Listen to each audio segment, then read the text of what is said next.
여러분 안녕하십니까? 스픽스 대구의 백브리핑 시간입니다. 많은 분들이 궁금해하십니다. 어떻게 스픽스 대구는 뼈 때리는 보도를 많이 하냐? 바로 그 주인공들을 모셨습니다.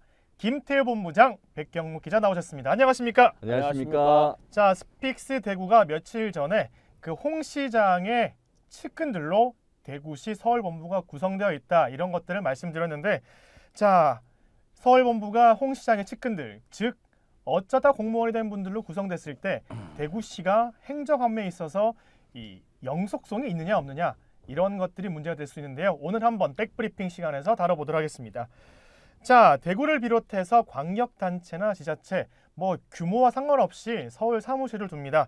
대외 협력 성격을 가진 그런 사무실을 운영하는데, 자, 각 지자체의 서울 사무실 어떤 성격의 업무를 맡게 되는 겁니까? 이게 서울도 있고 세종도 있는데 이게 좋습니다. 이게 우리 입장에서 보면 다 서울이니까요. 네. 이게 서울에서 예산이나 법이 이게 다 결정돼요. 우리가 하는 게 아니잖아요. 예산도 그 국회에서 하고 있고 정부에서 하는 거니까요. 그러니까 이제 정부 가서 국회 가서 사람들 만나고 설득하고 이런 활동들, 그리고 서울에 보면은 이제 대구에서 그 기업하시는 분들도 있고요. 또 네. 대구에서 성공해서 가신 분들도 있어요. 네. 이런 향후에도 좀 관리를 하고 또 서울에서 대구시를 홍보해야 되는 것들, 이런 것들을 하고 있습니다. 그럼 정리하자면 정부와 소통, 그리고 국회와 소통, 그리고 또 대구 고향이신데 서울에서 하시는 기업 하시는 분들, 그렇죠. 이런 분들을 네. 또 관리하고 또 대구를 홍보하는데 그렇죠. 중점적으로 하고 있다, 이렇게 정리를 해주셨습니다. 자, 김태우 본부장께서 취재하신 내용 중에서 홍준표 시장 취임 이후에 그 비서관직 형식으로 15명을 비공개 채용했다, 이렇게 보도를 하셨더라고요. 네. 자, 15명 중에서 서울본부에는 몇 명이 근무를 하고 있습니까? 네, 비서관 형식으로 채용한 15명 가운데서 일단 2명이 서울 사무소에 배치가 됐고요. 네. 그리고 비서관 형식 그 별정직이 아닌 또 다른 임기제, 전문 임기제 2명이 지금 비공개 형식으로 채용이 돼서 네. 서울본부에 4명이 그 공개 채용이 아닌 비공개 특별 임용이 됐습니다. 자, 그러면 별정직이라고 하더라도 원래는 공채를 해서 뽑아야 되지 않습니까? 자, 그런데 비공식으로 비공개 채용을 하기 위해서는 자, 예외 규정이 있습니다. 그래서 예외 규정의 조건에 맞게 일을 하고 있는지도 궁금합니다. 네, 그 별정직 같은 경우에 2명을 보면 조금 전에 그 말씀하셨듯이 이게 원래 그 예외 규정에는 비서, 네. 비서직 또는 부시장 아니면 국제관계대사 이런 외무직, 그럼 여기에 해당하는 거는 지금 그 15명 가운데서는 비서직이 2명이 지금 서울 본부에 근무를 하고 있는데 네. 그중에 그 한 사람인 안병용 그 대외협력특보는 현재 지금 기관단체 대외협력 업무를 맡고 있고요. 네. 또 한 명인 이지원 협력관은 언론사 취재 지원한다든지 시정 홍보를 지원, 그리고 재경 향후 단체 활동 지원, 이건 따지고 보면 어떻게 보면 단체장 비서 업무하고는 조금은 거리가 있지 않겠습니까? 네. 네. 알겠습니다. 자, 그러면 아까 말씀해 주신 대로 비공개로 채용된 별정직 공무원, 그리고 지금 서울본부에 한 10명 정도 근무를 하고 있습니까? 8명 근무하고 있습니다. 8명이죠. 네. 그러면 8명 중에서 전원 모두가 지금 홍준표 시장과 약간 좀 기존에 과거에 같이 일을 했다든지 그런 인연이 있습니까? 일단 드러난 거는 현재는 4명이에요. 그러니까 사이가 원래 인연이 있다, 이런 과거 일한 경험도 있고. 네, 언론 보도에 나왔거나 아니면 그 이력을 보면 4명은 확실히 그 홍 시장하고 관계가 있는데 그중에 한 명이 일단 그 개방형 직위, 이 서울 본부장은 일단 개방형 직위로 공개 채용을 하거든요. 네. 근데 공개 채용해서 뽑은 분이 이제 그 김윤환 서울 본부장인데 알고 보니 그 홍준표 시장 그 국회의원 시절에 네. 비서관을 했고요. 네.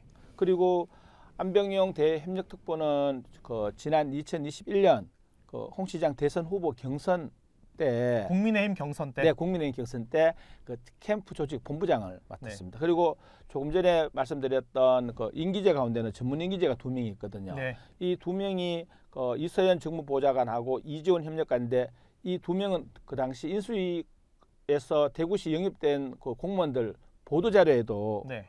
그 이 2사람이 그 국민의힘 당직자 출신이다. 그리고 또 일부 언론 보도에는 대선 홍 시장 대선 후보 시절에 인연을 맺은 연으로 들어왔다라고 보도 나왔습니다. 어쨌든 이분들의 과거가 어떻든 간에 국회에서 보좌관으로 일했던, 아니면 정당에서 일했건 그런 과거 경력을 살려가지고 뭐 대구시정을 운영할 때 뭐 정부와 일을 하거나 정당과 일을 할 때 조금 더 도움되는 거는 뭐 좀 좋은 것 같기도 합니다.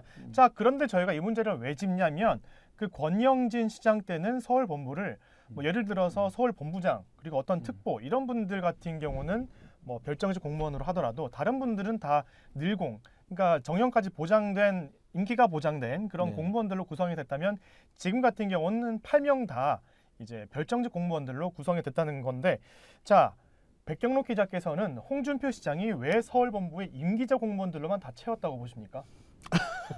그홍 시장 마음을 제가 알 것 왠지 아실 것 같지만 같아가지고 일단은 이게 공채 형식을 빌리기는 했지만은 이게 홍 시장 사람들이 하는 건 다 알고 있는 내용이고요. 이게 대구시를 점령했다고 해도 이렇게 100% 임기제로 조직을 만드는 경우는 없을 거라고 생각합니다. 그건 이제 우리 본부장님이 다른 시도하고 비교도 한 기사가 나갔고요. 이 답은 이게 제가 보기에는 홍 시장이 대구시청 공무원들 믿지 않는다라는 겁니다. 네. 그리고 이제 서울 사무소 하는 일이 대구시 공무원들이나 대구 시민들이나 언론들이 몰라야 되는 뭔가가 있다. 이렇게 볼 수도 있고요. 다시 정리하면 단순하게 생각하면 이제 홍 시장 쪽 사람들 먹고 사는 문제를 해결하기 위해서 서울소를 100% 임기제 공무원들을 바꿨다라는 건 이제 추측해 볼 수 있는 거고요. 그 이제 좀 안쪽으로 막 들어가면은 이게 이제 이분들이 누군가를 만나고 설득하고 이런 내용들이잖아요. 홍보하고. 네. 그래서 여기에 이제 어떤 비밀스러운 일들이 일어나고 있지 않을까 이런 추측을 하고 있습니다. 여기서 그래 백 기자가 두 가지를 짚은 내용 저는 그게 본질적으로 다 짚었다고 보는데 그 중에 하나가 조금 전에 그 시 공무원을 믿지 않는다. 후자는 이제 어떻게 보면 또 자기 사람 챙긴 형태. 근데 저는 시 공무원을 믿지 않는 것보다는 이 공조직 자체를 약간 사적인 욕심이 있어서 저는 이걸 임기제로 다 넣었다고 보거든요. 왜냐하면 이 공조직 자체를 이렇게 다 임기제로 한다는 자체가 전례가 없다라는 것만 보더라도 알 수 있습니다. 그러니까 지금 저희가 지난 방송에 보니까 유튜브 댓글에 아까 말씀해주신 대로 뭐 네. 대구시 공무원을 못 믿는다. 네. 그리고 또 정치를 사유화했다. 네. 뭐 대구도 사유화했다. 이런 또 댓글도 달리긴 하더라고요. 자 그런데 제가 백경록 기자의 이런 말을 듣고 보니까 홍 시장이 예를 들어 서울 본부에서 진행되는 뭐 비밀리에 진행되는 것들 이런 것들이 만약에 일반 공무원들이 있었다면 이게 구전으로 전파가 돼서 소문이 날 수 있지 않습니까? 그러면 그렇지. 홍준표 시장의 몰래라고 표현하긴 그렇지만 홍준표 시장이 주요 쟁점으로 생각하는 개별적으로 생각하는 그런 특수 작전부처럼 활동하는 건 아닙니까? 그렇죠. 이제 그렇죠라는 거는 아니고 그런 것들을 우리가 이제 고민해 볼 수 있다라는 거죠. 그러니까 그런 추도- 게 네. 충분히 이제 상상 속으로 저 들어갈 수 있다. 공감하는 게 제가 사례 한번 들어볼게요. 잘 봐봐요.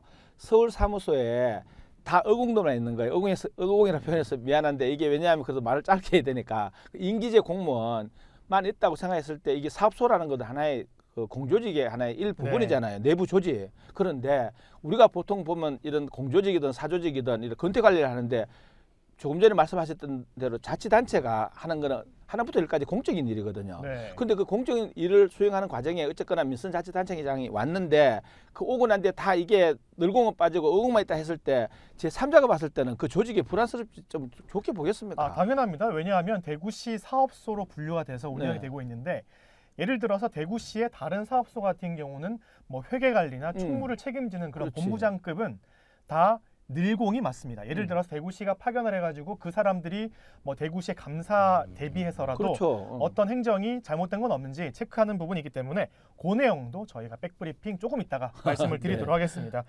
자, 제가 찾아보니까요. 각 지자체마다 서울 사무소를 부르는 명칭은 다릅니다. 예를 들어서 뭐 대구, 광주, 울산, 부산 같은 경우는 서울 본부, 그리고 대전은 서울 사무소, 인천 같은 경우는 중앙협력본부로 명명을 하고 있습니다. 자, 대외 협력이란 공통점이 있긴 한데 다른 광역단체 같은 경우는 서울 사무소, 뭐 중앙협력단체 이런 네. 것들을 어떻게 인력 구성을 하고 있습니까? 당연히 부산 같은 경우에는 좀 대구보다 도시 규모도 크니까 인원도 2배 16명. 그런데 일반 공무원 10명. 광주는 우리 도시 규모하고도 비슷한데도 10명에 네.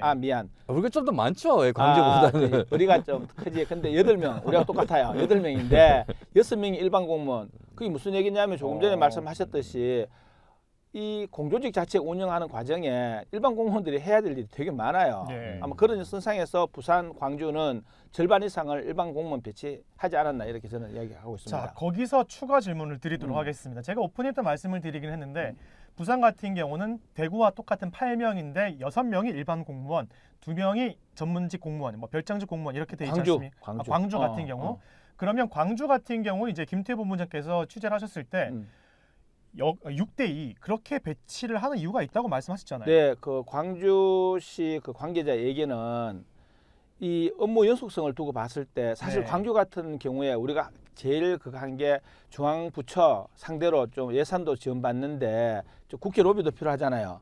네. 근데 그런 분들이 대외적인 활동하는 사람들을 다 채웠을 경우에 네. 기본적인 어떤 시정 연속성 그리고 나름대로 또 여기 지역에서 일어나는 이런 부분들을 또 그 업무적으로 국회나 또 정부 부처에 설명을 할 수가 있는데 네. 이 의공들 들락날락 그러면 그런 업무들 지속 가능하게 할 수 있는 분들이 안 되니까 당연히 더더욱 그 일반 공무원이 많아야죠. 사실 로비스트는 한두 명이면 하나면 안 되겠습니까? 뭐 정당한 로비스트라고 말씀을 드리도록 하겠습니다. 네. 자, 그러면 또 조금 더 깊이 한번 들어가 볼게요.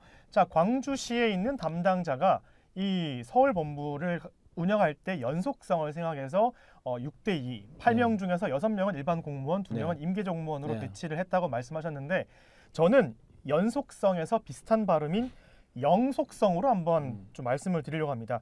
이 말은 계속 유지되는 성질인데 만약에 광주 같은 경우도 6대2 구성을 했고 네. 대구 같은 경우는 8대0이잖아요. 네. 지금 일반 공무원이 0명이고 네. 임기직 공무원으로 8명이 지금 구성되어 있는데 네.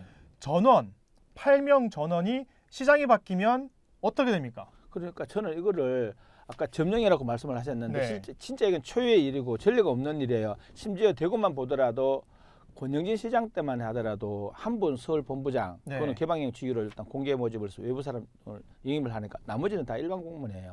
자, 그러니까 이게 뭐 서울 본부 같은 경우는 뭐 일반 공무원을 몇 퍼센트를 유지해라 이런 법령은 없습니다만 그래서 대구시 그리고 홍준표 시장이 법에서 어긋나는 그런 행정을 하지는 않지만 일반적이지 않다, 상식적이지 않다 이런 것들을 말씀을 드리는데 만약에 시장이 바뀌어가지고 8명이 전원 다 교체가 된다. 네. 당연히 그렇게 되겠죠. 수선을 네. 밟을 텐데 대구시가 시정을 가지고 어떤 것을 뭐 추진하기 위해서 정부와 그리고 국회, 정당과 협의를 하지 않습니까? 그러면 그 연결할 수 있는 한 라인 없어지는 거 아닙니까? 그러니까 제가 행정안전부에 단체장 재량 어차피 예. 민선 단체장은 형사처벌만 받지 않으면 어떤 사업을 하든 어떤 행정을 하든 그게 다 나름 그 사람들에 대한 일에 대해서 네. 뭐 감사 과정에서 지적 사항이 있지 않은 이상은 그냥 그렇게 또 그 재량권을 그렇게 부여를 해요. 그런데 조금 전에 말씀하셨듯이 전체 다 이 임기제를 발령을 했을 때 그렇게 재량을 할 수는 있대. 과연 그게 재량권을 타 자치단체 또 진짜 그 공조직을 운영하는 과정에 좀 남용이 아닌가요라고 했던 이 질에 대해서는 그 행정안전부도 실제 정확한 답변을 안 했습니다. 하니까 이게 상식적이지 않은 일이기 네, 때문에 완전 비상식이죠. 이제 행정안전부 담당 주무관 뭐 직급은 모르겠지만 그런 답변을 주신 것 같고 자 그러면 서울 본부를 운영하려면 어쨌든 대구시 예산이 들어가지 않습니까? 그렇죠. 한 규모가 어느 정도 됩니까? 서울 사무소 예산이 한 10억 정도 되는 것 같아요. 꽤 많네요. 근데 이게 다른 예산은 다 줄었는데 예. 작년에 비해서 이 업무 추진비가 한 1,400만 원 올라가서 6,300만 원 정도로 많이 늘었습니다. 이게 수도권 시정 홍보 체계 강화 3,100만 원, 국회 및 정당과 협조 체계 강화 2,700만 원 정도인데요. 이게 잘 보시면 사업비가 아니라 업무 추진비가 늘은 거예요. 아 궁금한 게 있습니다. 예. 그러면 그 총 한 10억 정도 중에서 예. 인건비도 포함입니까? 그 부분은 인건비가 있기도 하고 네. 그러니까 모든 인건비는 아니고요. 인건비가 있기도 하고 뭐 그렇습니다. 제가 왜 말씀드리냐면 그 8명 중에 전원이 다 전문직 공무원, 뭐 임기직 공무원이니까 월급이 좀 많지 않습니까? 네네. 일반 공무원보다. 네. 그래서 한번 여쭤본 건데 계속 설명 부탁드리겠습니다. 인건비는 오히려 줄었어요. 이게 이제 이게 우리가 지난 예산하고 이제 그러니까 홍 시장 전에 예산하고 홍 시장 후에 예산이 지금 비교 자체가 거의 불가능한 상태에 있어서 네. 이게 뭐 실국 통합도 하고 뭐 워낙 많이 바꿔놔가지고 맞습니다. 이게 어느 예산이 어디가 있는지를 지금 못 찾고 있어서 예. 하여튼 뭐 정확하게 대답을 못 드려 죄송한데 네. 이 그 업무 추진비를 통한 활동이 많아졌다라는 거예요. 이걸 이제 예산을 보면은 그래서 그 이걸 가지고 해석하면 서울 본부의 임기직 공무원들 100%가 된 거랑 업무 추진비 예산이 다른 예산은 줄었는데 네. 많아진 거하고는 연관성이 있다 이렇게 네. 판단하고 있습니다. 이제 그러면 궁금한 게 권영진 시장 때 같은 경우는 2명을 제외하고 6명이 다 일반 공무원이기 때문에 또 대구에 계신 분이 서울로 발령받으면 뭐 관사나 이런 것들이 제공될 수도 있잖아요. 그렇죠. 그러면 그 10억 정도 되는 예산안에 관사 지원비 이런 것도 포함됐습니까? 이게 없어진 거죠. 왜 없어집니까? 그러니까 그 작년에 지역에 쏠 갈 사람이 없으니까 없어지. 아니 이제 그렇죠. 어. 이게 대구 공무원 원래 이제 대구 공무원들 어. 서울 가 살아야 되니까 아파트하고 이제 빌려가지고 그 예산이 네. 있었어요. 네.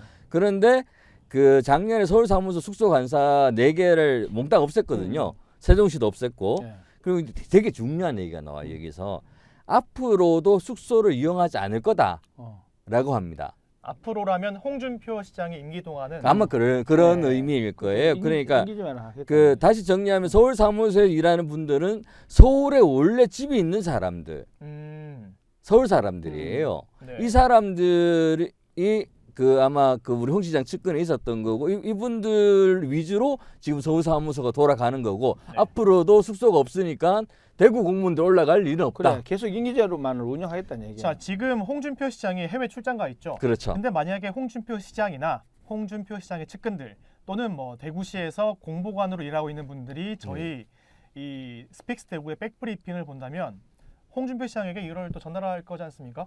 아니 그거 외국에서도 볼 수 있지 않나요? 볼 수 있지만 홍준표 시장이 또 스픽스 대구를 구독해서 볼 것 같지는 않아요. 저는 그럴 것 같은데. 근데 왠지 이 방송을 보면 홍준표 시장 이렇게 답할 것 같습니다. 예. 서울 본부는 원래 대외 협력을 담당하는 부서다.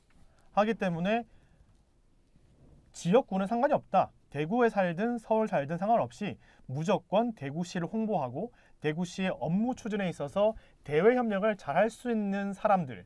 그래서 지역 상관없이 뽑았는데 어쩌다 보니 서울 사람들로 구성이 됐다. 이렇게 왠지 페이스북에 어쩌다 글을 보라는 얘기를 아마 안 쓸 거고 그걸 가지고 예. 저기 말도 안 되는 이 얘기를 지어내느냐 이렇게 네. 결론을 내겠죠. 자, 한 며칠 전입니다. 제가 백경록 기자와 어디에 지금 어디라고 말씀을 못 드리기 하겠지만 취재를 갔는데요. 그 대구시 공무원에 따르면 홍준표 시장이 당선인 신분으로 권영진 시장에게 어떤 거를 요청했다. 네. 이런 말이 있더라고요. 그래서 그거를 좀 자세하게 설명해 주시면 좋을 것 같은데. 이게 그러니까 제가 조금 더 앞부분을 설명해 드리면 홍준표 시장이 지난해 6월 당선인 신분으로 대구시 행정국장에게 이런 부탁을 했답니다. 서울 본부의 인력들을 교체해달라. 그런데 권영진 시장이 그것을 거부했다 하더라고요. 예, 거부한 예. 이유가 따로 있죠. 아니 그게 당연한 거부할 수밖에 없는 게 아니 당연한 건데 홍준표 시장한테는 왜 안 되냐 이렇게 되는 거잖아요. 아니 그러니까 저기 이게 사람들이 가 있는 동안 숙소 아파트를 빌려놨을 거 아니에요. 네. 그리고 자기들이 언제까지 이제 인사라고 생각하면 거기에 맞춰가지고 라이프 스타일을 그렇게 플랜을 잡아놨단 말이에요. 네. 그리고 당장 방빼 이러면 대구는 또 뭐 있나요?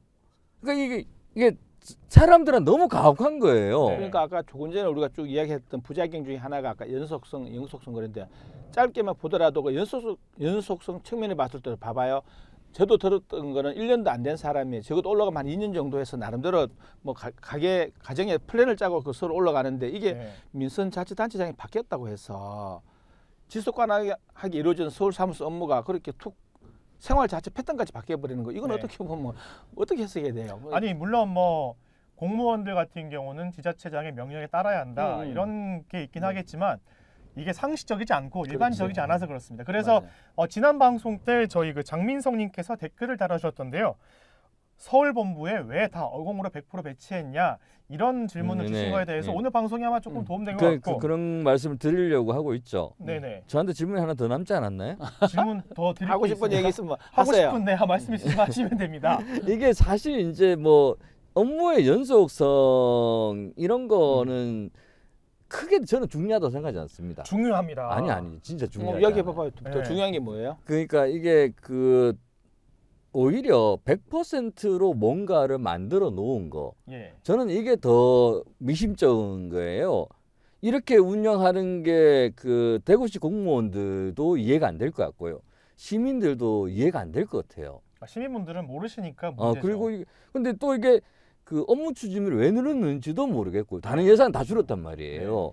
그리고 그 지역 언론들 이 사실을 알고 있어요. 왜냐하면 작년 12월, 1월에 시의회 회의록을 보면 이런 얘기가 나옵니다. 100% 임기제로 만들어 놨는데 이게 뭐가 좀 이상하지 않습니까? 이런 회의 결과도 있거든요. 네. 근데 어느 누구도 이 얘기를 안 하고 있는 게 오히려 지금 이거 우리가 대구시 행정이 문제다라고 보는 거라고 생각을 하고요. 저는 이거 보면서 어떤 생각이 들었냐면 대구시 이름을 좀 바꿔야 된다. 홍준표 씨. 그렇죠. 야. 홍준표 광역시 뭐 이렇게 바꾸는 게 차라리 맞지 않을까? 주민투표 붙여가지고 네. 대구시 이제 하지 말고 이제 홍준표 시 합시다. 야, 임팩트 정말 큽니다. 저도 한마디 하면 이번 그 서울 사무소가 그 초유의 그 임기제로 바뀌는 이 부분이 과연 우리가 풀뿌리 민주주의에 도입했을 때 이 자체가 이걸 순기능적인 측면으로 보이겠습니까? 역기능 측면으로 보이겠습니까? 그래서 저는 또 제도적인 개선도 이번 차제에 검토를 해야 된다고 봅니다. 그건 궁금한 게 두 분께서는 뭐 대구시청의 그런 시정 운영들을 많이 봐오셨으니까 궁금한 게 있는 게 예를 들어서 지금 권영진 시장 때 8명 중에 6대2 비율로 6명이 일반 공무원이 있지 않습니까? 8명인데 1명만 빼고 다 일반 공무원. 그럼 7대1이지 않습니까? 그러면 그 7명 같은 경우는 서울 본부에서 일을 하면서 대외 협력을 전문성을 길러내고 이런 분들이 계시면 이분들은 장기간 서울에서 일을 하시는 거 아닌가요?